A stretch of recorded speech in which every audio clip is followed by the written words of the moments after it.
Hoje nós vamos falar um pouquinho sobre o estado plano de tensão. O que é, para que serve, o que come, onde mora. Brincadeiras à parte, hoje a gente vai falar sobre o famoso EPT, estado plano de tensão.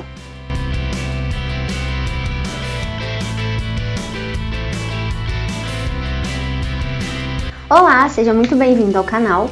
Eu sou a Prof. Carol Grossi e vou te acompanhar ao longo da sua graduação nas matérias da Engenharia de Estruturas.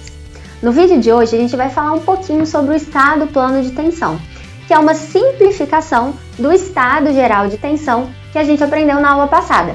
Então, se você quiser entender um pouco melhor o estado geral de tensão, você pode entrar nesse vídeo aqui que a gente discutiu isso na semana passada. Se a gente pensar, nós vivemos no mundo 3D, em 3 dimensões, né? Temos a dimensão plana e a terceira dimensão de profundidade. Alguns problemas podem ser simplificados. Nós podemos simplificar o comportamento da estrutura a um comportamento em 2 direções. E aí a gente chama de um comportamento plano. Seria um comportamento em 2D, no eixo X e no eixo Y.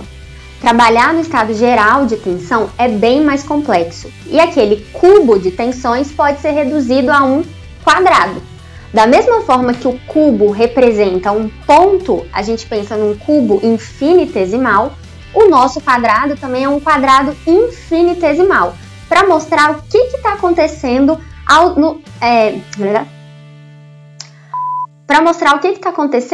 redor daquele ponto. Mas, prof, por que eu posso simplificar o estado geral de tensão para o estado plano de tensão? Alguns problemas, eles realmente se aproximam muito de um estado plano de tensão. Alguns outros problemas, a gente pode simplificar o comportamento ao estado plano de tensão. A gente pode ter certa perda de precisão. Algum valor ou outro pode não ser exatamente o que está acontecendo. Mas, na engenharia, tudo é custo-benefício. A facilidade que a gente tem em trabalhar no estado plano de tensão compensa esses pequenos erros. E são realmente pequenos erros. A gente não está errando muito o comportamento da estrutura, considerando ela no estado plano de tensão. Então, vamos ver 3 exemplos onde a gente aplica o estado plano de tensão e quais são as tensões que a gente precisa trabalhar. A placa fina. Se a gente tiver um problema como esse, uma placa com a área muito maior do que a espessura, e a gente só tiver forças atuando no plano X e Y, a gente pode considerar que os pontos aqui no interior vão estar submetidos a um estado plano de tensão.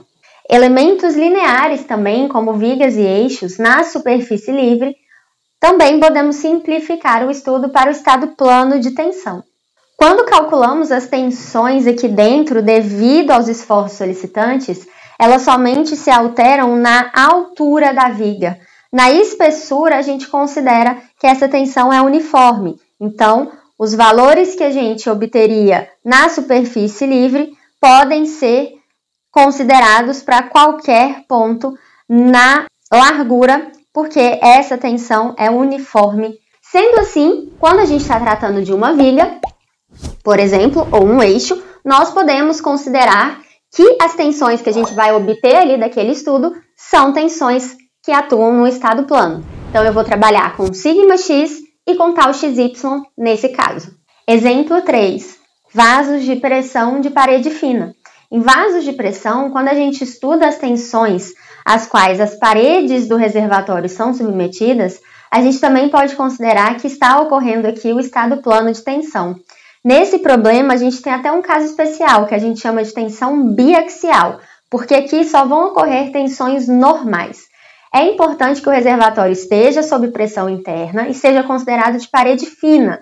Mas, professora, quando que eu posso dizer que o reservatório é de parede fina ou não? Então, a razão entre o raio e a espessura da parede obrigatoriamente tem que ser maior que 10. Nesse caso, a tensão na direção Z, que seria a direção que está saindo aqui, ela pode ser desconsiderada, já que ela é da ordem mais ou menos 10 vezes menor do que as tensões que atuam no plano. Então, percebam, alguns exemplos nós estamos simplificando. Talvez exista uma tensão ali na direção Z, mas ela é tão menor do que as outras duas que não tem por que nós trabalharmos com o estado tridimensional, que é bem mais complexo do que o estado plano de tensão. Então, agora que a gente já entendeu para que raio serve o estado plano de tensão, para facilitar a nossa vida, vamos ver quais são as componentes existentes. Então, esse é o nosso estado plano de tensão. Nós temos duas tensões normais, uma em X e outra em Y. Lembrando que o nosso pontinho aqui ele está definido no plano X e Y. E uma tensão de cisalhamento tal XY. Todas essas três outras componentes de tensão, σz, tal xz e tal yz, são iguais a zero. E é muito importante a gente lembrar que apesar de a gente não ter a tensão em Z, nós temos a deformação. Então, se a gente lembrar da lei de Hooke generalizada e considerarmos que a tensão em Z é igual a zero, a deformação em Z depende do σz e do σy, a deformação em Y depende do σy e do σx, e a deformação em Z vai depender do σx e σy, e ela ocorre por causa do efeito de Poisson. Vocês já devem ter visto alguma experiência se a gente tem uma borracha e a gente esticar essa borracha, o que acontece é que ela vai se esticar e ela vai diminuir de largura. Essa diminuição na largura e também a diminuição que ela vai ter na espessura é o efeito de Poisson acontecendo. Então, por isso que a deformação em Z, ela não é zero, tá? A deformação em Z existe. E, em relação à deformação por cisalhamento, a gente só tem deformação XY devido à tensão de cisalhamento XY. Eu quero que você lembre que o estado plano de tensão, ele é uma simplificação muito das boas, mas ele é uma simplificação. Então, os nossos elementos, eles são tridimensionais. Então é isso, pessoal. Agora que vocês entenderam o que é o estado plano de tensão, onde a gente pode enxergá-lo ou aplicá-lo e para que ele serve, a gente já pode começar a falar sobre transformação de tensão. E a partir da semana que vem, a gente vai ter uma série de vídeos para que a gente consiga entender para que serve essa transformação de tensão, como que a gente trabalha e como que a gente aplica ela nos exercícios. Que bom que você chegou até aqui. Esse é o canal Prof. Carol Grossi. Caso você tenha gostado do conteúdo, não deixe de dar seu like, faça sua inscrição e compartilhe esse vídeo com seus amigos para que mais pessoas sejam alcançadas.